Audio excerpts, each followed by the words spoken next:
Welcome to Wednesday night edition of Table Talk. My name is Geoff. I'm Helen. And we're coming to you live from the Estevan Church of God 1920 Wellick Road Studios. Yeah, and it is a beautiful night. I would assume many people aren't connecting tonight. They'll probably watch this later on, which is great. One of the things that we constantly want to remind everybody is the whole purpose of this is to give you tools and create a relevant talk about everyday issues of life and how we can overcome and learn. And we've tackled a lot of things over the last, this is session 30, so we've tackled a lot of things. Yes, we have. And we just want to encourage you, if you are new to watching us and being tuned into here, we want to encourage you. Our YouTube channel is full of other aspects of our table talks, various subjects, various talks. And what we're going to do coming in the next couple of weeks is we're going to have some special guests here. We've talked with some people that we want to record with and just put together some really neat practical programs for you to log on anytime you want and just create an environment where we can talk about real life stuff. One of the things I've struggled with many times is when we talk about life, we can talk about ideals, and our point is not to talk about ideals. Our point is to bring relative answers and solutions to walking through whatever life throws at us. I like it too. Because we're not so much scheduled or polished, but we just want to create interaction between us, and we enjoy your comments. We enjoy interacting with you, and I understand the summer is a busy time, and there's a lot of stuff going on, and we're not expecting you to tune into us live. We're going to do some recording of some programs, and we just want to continue to look at relevant stuff. Yeah, and it's just there for when you need it. Later on the week, absolutely, weeks down you can the road, when you're feeling tie like, into I need to listen to that because and some topics aren't going to be really resonating with necessarily some people, but some are going to be significant. And again, we want to talk about a wide range of stuff, relationship stuff, dealing with life that pushes against us, how to deal with stress, working through mindset patterns and things like that. And what these are, and we've said this all through when we started our table talks, is this is not quick fix stuff. I've used the illustration many times of watching my mom bake and putting the ingredients in. And I think one of the things that we really want to emphasize is this is going to take work to bring into practice of your life. If you're looking for just an answer and then walk away from it, that's just not reality. And so we want to give hope and saying the journey as just as important as the end result. And like I said, because it's actually through the journey that we grow. Yes, I like what Stephen Furtick said. I quoted him on my Facebook page just a couple days ago. There's two things that we do in life. We either win or we learn. That's Either way, we never fail. Yes. And so that gives me hope because so much of my life I see if I win or fail. And really when you're learning, then you're never failing. And so that's one of the things I love about my relationship with God is it's not a win or fail. It's a learn, grow, and win. Learn, grow, and win. And when I can learn, this is important, when I can learn to accept the process in my own life, when I can accept the process in my own life, when I'm not in a hurry and expect everything to happen right away, and why isn't it happening now? But when I can learn to enjoy the journey, I take pressure off of myself, and it's amazing when I take pressure off myself, I begin to take pressure off other people that they need to be at a certain level. And let's face it, life is for discovery and for growth. Yes, and pressure just sucks the life out of you. So much of our life was under pressure. We had to perform. We had to do this, and we do this, and now we do this, that we forgot to enjoy the process. And sometimes life is not fun. Sometimes we're handed some stuff that is just difficult. And sometimes it's hard for me to relate to some people because, man, they've had to go through some tough stuff. And my heart goes out to them as they plow through health issues, wondering about the uncertainty of work and income and things that are happening in the home, things outside the home. And I want to tell you that in the midst of that, if that's where you are, I know it's hard, it's easy to say, but you're not alone. You're not alone. One of the things that we talked about a while back is isolating ourselves is never healthy. We need to bring the right people in our life to help us to journey through that. And so we're here to help. We're here to journey through. We're here to talk about life stuff. And today we're going to talk about something that's important. And I want to jump right in because I think it's important for us to talk about this because so much of life is affected by our identity. It is huge. Our identity is knowing and understanding who we are.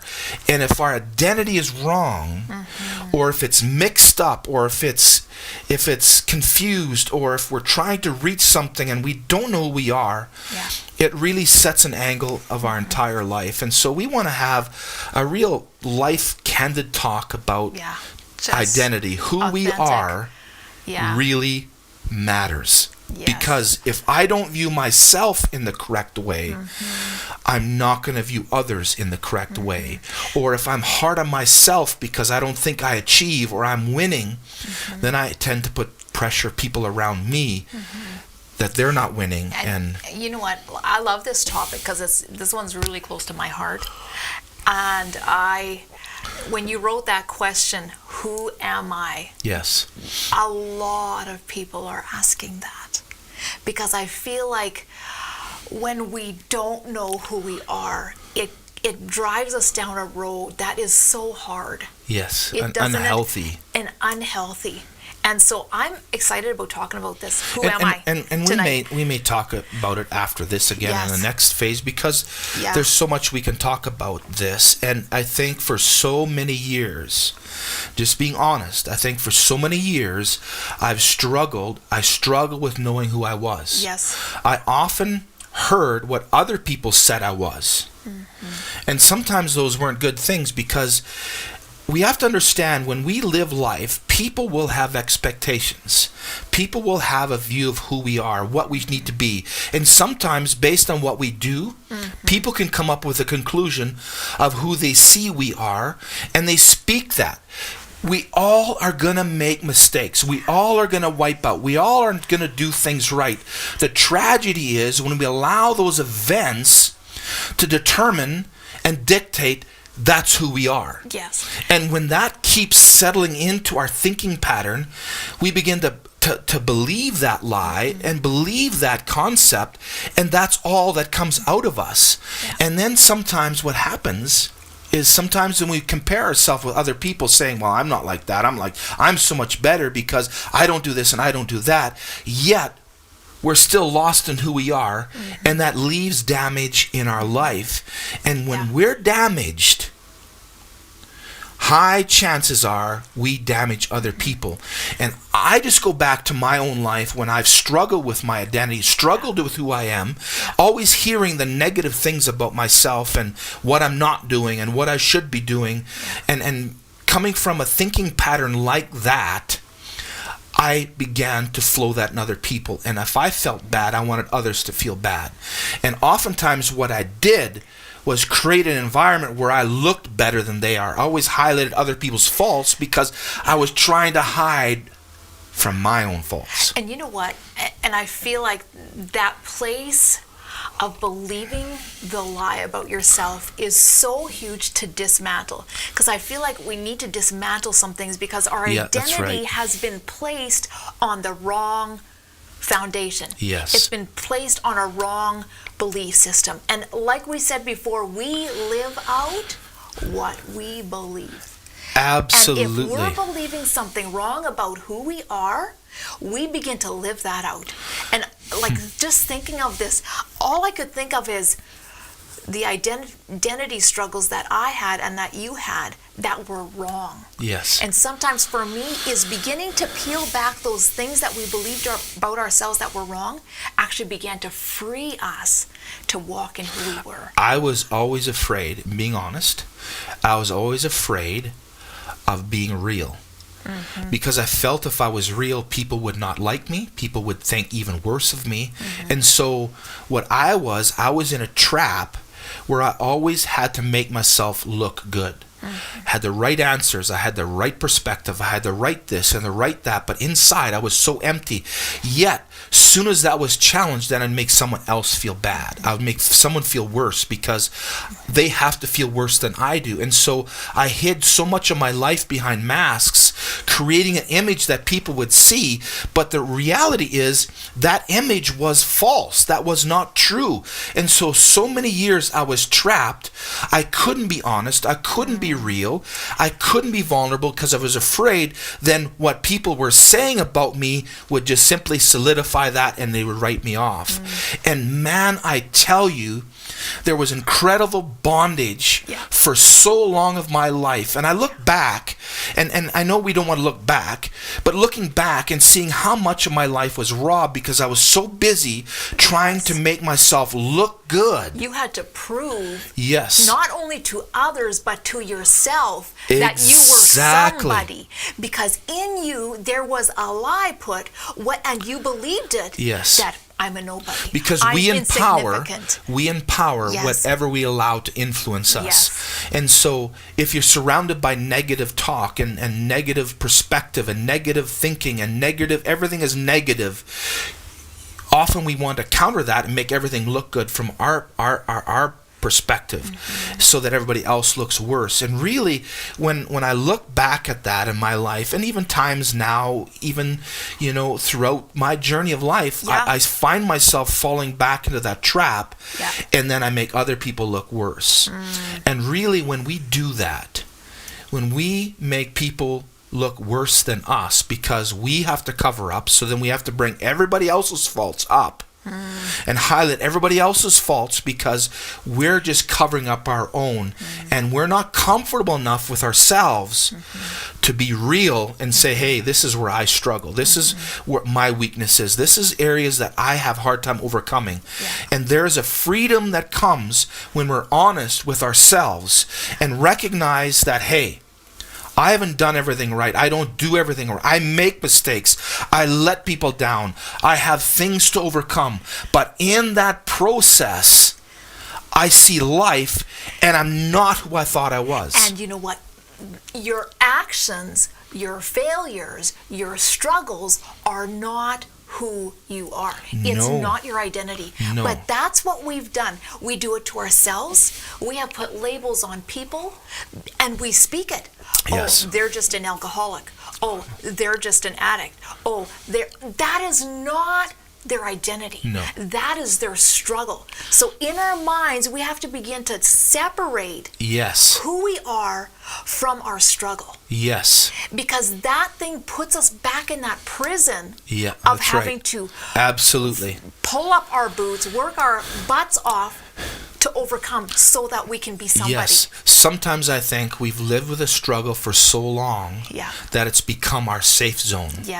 We don't like when people say good things about us because we don't see good things about us. And as a result of that, and we're comfortable with our struggle because we identify with it. And that's why it's important, and that's why I love looking at the life of Jesus. It's important for us to look at the life of Jesus because Jesus lived an example of opposite of that. When he's seen people, he didn't see their struggle. He's seen who they really are, and he was determined to set them free. But unless they understood what was going on, that they needed to change the way they thought, Jesus could only do so much. And I've often used this as an illustration because it's so vivid in my own life is, well, if God wanted me that way, he would just give it to me. He wants it. He wants us to be free. He wants us to experience his fullness. He wants us to experience life and everything he has for us. But unless we understand who we are, then there's a confidence. We are okay when we're not okay. We are okay when we make a mistake because our life is not in that. And that's the steps in the process for freedom. And when Jesus Christ comes in to our situation, he comes in, sits at our table, he sits at our context, he sits within our struggle. Oftentimes people can be threatened by that because we think he's there to expose. No, he's there to breathe life. He's there to show you who you are. Absolutely. Yes. And when we discover it, it's a transformation that happens. Yes. I'm not those things. I'm not dumb. I'm not stupid. I'm not, I can't be unteachable. I am teachable. I am smart. There are things in my life that are coming together. Yes. And when we begin to see ourselves like that, then we begin to birth a new thought pattern and new chemistry that starts to develop within our own life, and we begin to see things through different lenses.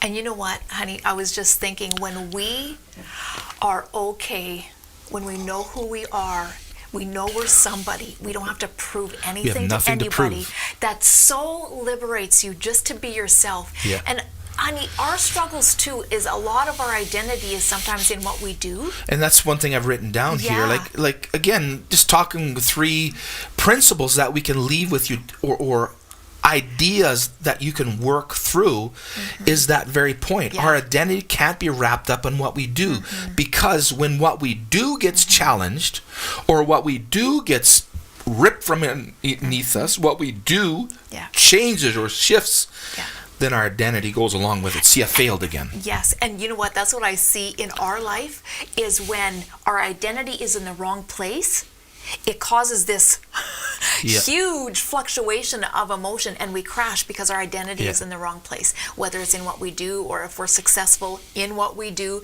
it all goes back to knowing, understanding who we are. That's why success, when we don't have a proper understanding of who we are, it speaks to us something that isn't true. That's right. Oh, I'm successful now because, oh, look what I did. Now I'm successful. It just reinstates our misidentification of who we are. We have to be careful that our identity is not in what we do, because what we do will always change. Who we are never does. That's right. What God declares us as. And it's interesting when you do a little journey throughout the Bible even, and the Bible's full of examples of people in life journeys. And a lot of times all it is an account of people's journeys and how they experience God, how God began to alter some of the thinking and patterns of their life. They went through difficulty. Oftentimes they went through struggle. Sometimes it was intense things. But all of a sudden you see, as their mindset shifted on who they were, all of a sudden the surroundings never echoed who they were. They knew who they were, and they began to live out of that. And a confidence level rises, not because of arrogance, because I'm not afraid of my masks. The mask can be off, and now I know who I am. And the amazing thing is, when you look at the life of Jesus, he always spoke life into people. And many times when someone is really good at something, when we don't feel we're good at something, we see them as a threat. And sometimes what we do is we purpose, and not even thinking about it, but we find fault with them so that we make ourselves look better. And really, at the end of the day, we really look foolish because people can see through that. But you're not. You've lost your identity. Your identity's in the wrong thing. And I was actually thinking about this right from the beginning. I'm just thinking Adam and Eve were in the good place, and God actually declared some good things over them, who they were. You are good. Yes. You are good. You are made in my image. I know who you are. You're a son and you're a daughter. Yeah. And guess what? There was a voice that came, and it was a lie, and it began to actually question who the image they were made after, and their identity. They began to question, God says we're good. But now this voice says, but you can know good and evil. And they said, yeah, maybe God's holding out on us. But you know what? They let go of their identity. And when they did, they followed the lie right out into bondage. Yes. And they stayed there until Jesus comes back, and he says, I'm here to actually show you who you are. Yeah. You've been lost. There's been destruction. There's been death. There's been hard pain. Yes, that's right. And Jesus says, no, I've come back to declare once again, you are made in my Yes, image. that's right, And yeah. all through his life, every person Jesus encountered, he began to speak of them. No, you're my Yes, son. Some absolutely. people weren't even following him. He says, son, Yes. you are forgiven. How? He probably didn't do everything right. He began to speak identity. Yeah, that's right. And he raised people up out of their Pits and mess and their discouragement, despair. because of their lost identity. Absolutely. And he Absolutely. comes to restore that even to us. And it's been a journey for me and you It has been, yeah. of understanding who we are, who God says we are. And I'm still in that process of learning those Yeah. aspects, because Yeah. sometimes there's things that go on in your life, and all of a sudden you begin to think, oh yeah, see, I failed again. And you have to catch yourself from going down that trail, because it's very easy. Our minds, and we talked about this early on in our table talk, our minds tend to go the direction in which the patterns we set. And so I just can't help myself. Yes, we can. We have to be more specific. We have to think about what we're doing, and we have to make the decision, I'm not going down that road, because that's not who I am. Yes, and that's a good question to ask yourself. What do I believe about myself? That's a huge And question when to answer. there's something negative, I believe I'm a failure. I believe I can't make it. I can't overcome. I believe this is who I am. And it wraps you up, your identity. Absolutely. You need to begin to take those things down. Absolutely. Recognize what keeps you hostage and begin to take that off. I- Because that I've- is not who you are. I've had to practice many times Yeah. in my life where I would look at my image in the mirror Yeah. and declare Yeah. truth over my life, Yeah. because I've allowed lies to fill my perspective for so many years, Yeah. that I've identified with those lies. Yes. And then I began to see the fruit of those lies, and then Yeah. I would say, see, yup, see, yup, see, yup. And when I look, it's hard sometimes to look yourself in the mirror and say, you're okay, Geoff. You are valued by God. You've been given purpose. God breathe the breath of life in me because he wants me to experience everything he has for me. When we begin to understand those concepts, all of a sudden we begin to look at ourselves different. And it's amazing. When we begin to look at ourselves different, we begin to see others different, Yes. because our lenses are different. Yeah. Because we've taken our own labels off. We've ripped those lies off. Labels is a really hard thing, because we're so quick to label. Oh, this person is this person is that. We do that to ourselves. I'm this or I'm that. We're so quick to label ourselves when Jesus is quick to label us based on his truth. Yes. And once we understand that, and I know there's a light that has to come on, because we can be told what God says we are. We can be told that he values us. It's important. And many times, even growing up in church culture, it's amazing how we view certain things in the Bible as negative. When we learn to flip it and see things from God's perspective, they're not negative.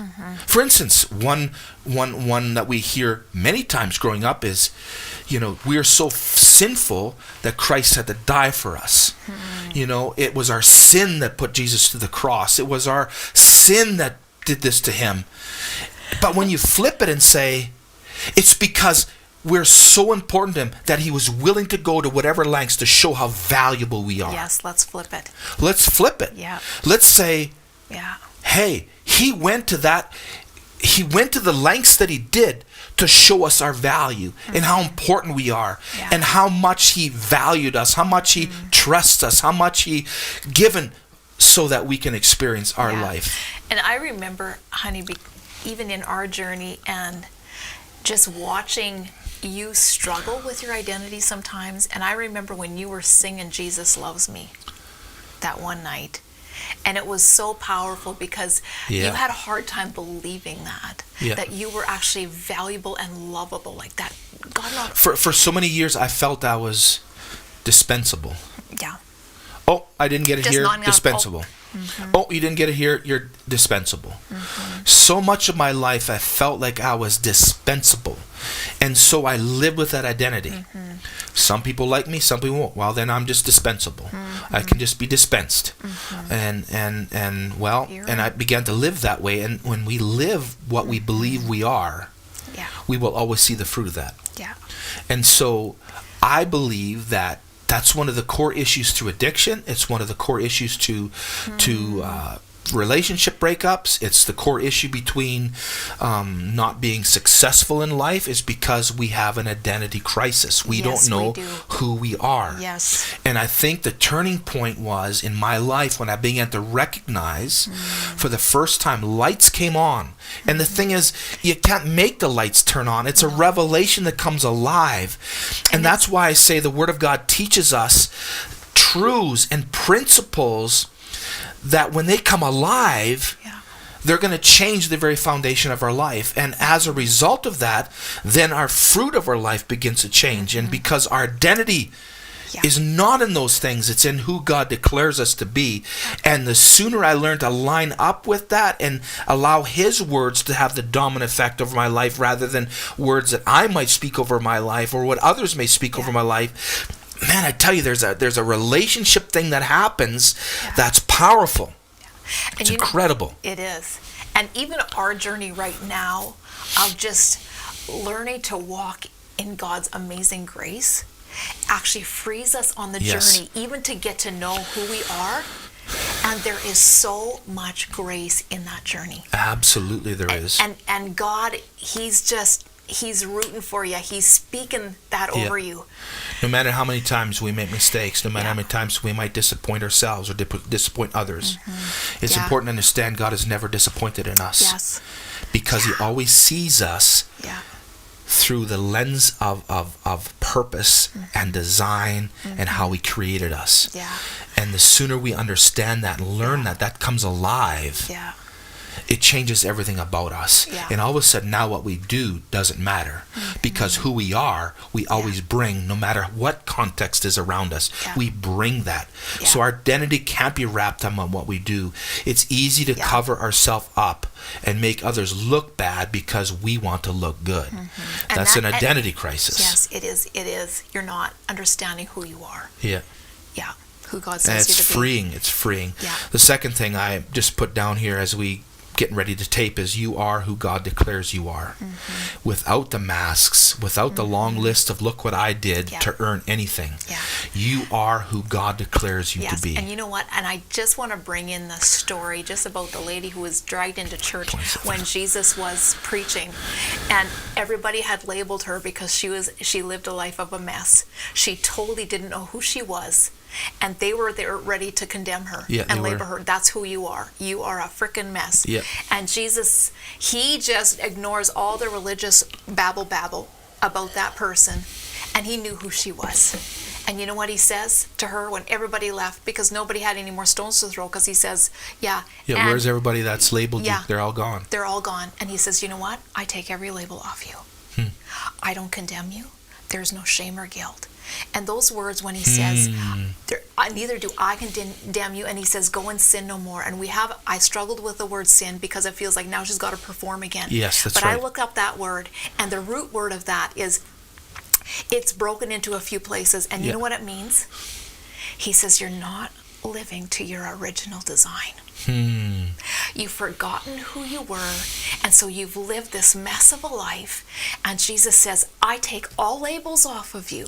Wow. And I free you to go live your design. You missed the mark here because you didn't know who you were. But Jesus says, I've come to restore that. I know who you are. And that's He says, the go. powerful thing about Jesus. Yes. He's always restorative. He is always He's never, restorative. you do it or else. I have to wipe you off. I have to fold my hands. He's never like that. Never. And that's the thing. When I began to see God like that, it changed how I started seeing myself. Yes, it did. Because I'm not this troublemaker. I'm not this person that doesn't get things right. I'm not this person that's got to aim and strive and aim and strive and aim and strive. But when I recognize who I am, it changes how I talk. It changes how I see myself. It changes how I see others. And all of a sudden, the life of Christ in me comes alive. It's amazing. It comes alive, and it changes my dynamics. And that's how you know your heart has been connected to truth, is it changes your dynamic. And it always bears fruit of it. It's incredible. So that's what you are who God declares you are. Yeah. Paul was one of the writers. He wrote a lot of letters in the New Testament, and he says something in Philippians chapter 4 verse 13. He makes a statement. He says, and Paul understanding who he was, because he had a past, he had a messy past. Oh, he did. And it's amazing how God reaches out to people with the messy past and begins to speak life into them, and all of a sudden their identity changes, and now they're an advocate for transformation and change. And Paul was one of those people, and he wrote one of his letters to a church. He wrote that letter, and he said something in there. He says, I can do all things through Christ who gives me strength. Yeah. For the first time, he's recognizing, I have no limits because I know who I am. Yes. There is a way when it doesn't look like there's a way. There is possibility when I see impossibility. So when you look at your life and say, I can't change, that's not true. We can change. Yeah. You need to start writing down on a piece of paper. And my encouragement would be to start writing on a piece of paper, write down your obstacles that you seem to not overcome. And start writing. And the things that you're believing about yourself. And things you're believing about yourself. And on the other side of that paper, you need to rewrite it and start writing, I'm not that person. I will overcome. These are not hindrances that are going to hold me back. They're actual opportunities that are going to propel me forward. And begin to speak to yourself in a way that God speaks over your life. Yes. Because when you begin to meditate on those things and constantly remind you of those things, patterns begin to start changing. Yeah. I remember I'm taking an online course right now, and I'm learning New Testament Greek and relearning and going much deeper than what I was before. And it was going really slow. And I was starting to get discouraged and go, I can't get it. Yeah. But then I look back to see what I've all learned already. I said, no, I am learning it. Yeah. Look at what already I've learned. I've overcome so much because I'm an overcomer. Yes. And you're an overcomer. You are. And that's awesome. The third thing that I had here just in leaving is when you know who you are, you have nothing to prove anybody. I love that. I love that I because love so much that. of my life was trying to prove. Yeah. That's so freeing. This has been a great talk that we've had here. Yeah, We've reached our enjoyed 30-minute mark. And give us a message or things. Absolutely, on our have. Facebook post Yes. or on our church Facebook, and just tell us what these are meaning to you. Yeah. You can visit our website, svencog.com, our YouTube channel, our Facebook. We would love to connect with you one way or another. So thank you for joining with us again, this conversation. I hope you enjoyed it. We loved it. We'll talk to you later. Okay, Thank you so much. Week, have a great week. See Bye-bye. you next Wednesday.